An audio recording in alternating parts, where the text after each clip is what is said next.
The rain came down in sheets, drumming on the tiled roof of the old Chettinad mansion. Its sprawling verandas, carved wooden pillars, and stained glass windows had once been the pride of the village. But now the house stood mostly empty, save for the echo of memories and the slow crawl of moss along its stone walls. When Anita inherited the mansion from her grandmother, the villagers whispered warnings. "Don't stay after dark," they said, "and never open the locked door in the west wing." But Anita, a rational woman of the city, dismissed their superstitions as relics of an older world. On her third night, the storm was at its fiercest. The power flickered, then died, plunging the house into a silence broken only by thunder and the distant howl of jackals. Anita lit an old brass lamp and wandered the corridors, marveling at the intricate Atangudi tiles and the faded portraits of ancestors staring down from the walls. Then she heard it, a faint tapping, like fingernails on wood, coming from the west wing. Curiosity overcame caution. She followed the sound to the forbidden door, thick teak, carved with strange, twisting patterns.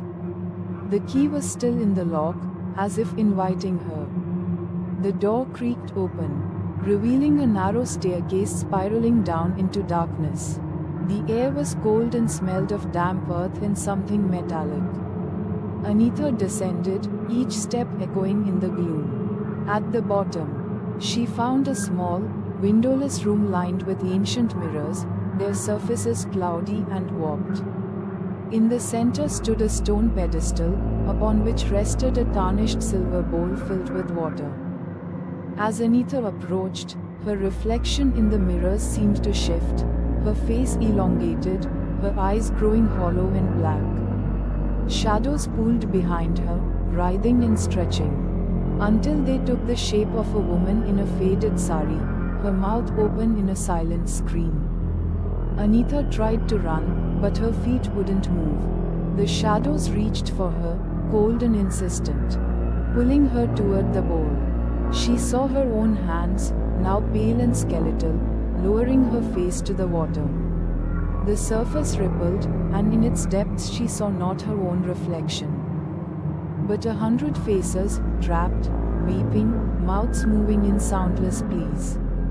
With a final, desperate effort, Anita broke free and fled up the stairs, slamming the door behind her. The tapping stopped, the power returned, but from that night on, every mirror in the mansion showed not Anita, but the woman in the faded sari, her eyes following, always watching, waiting for the door to open again.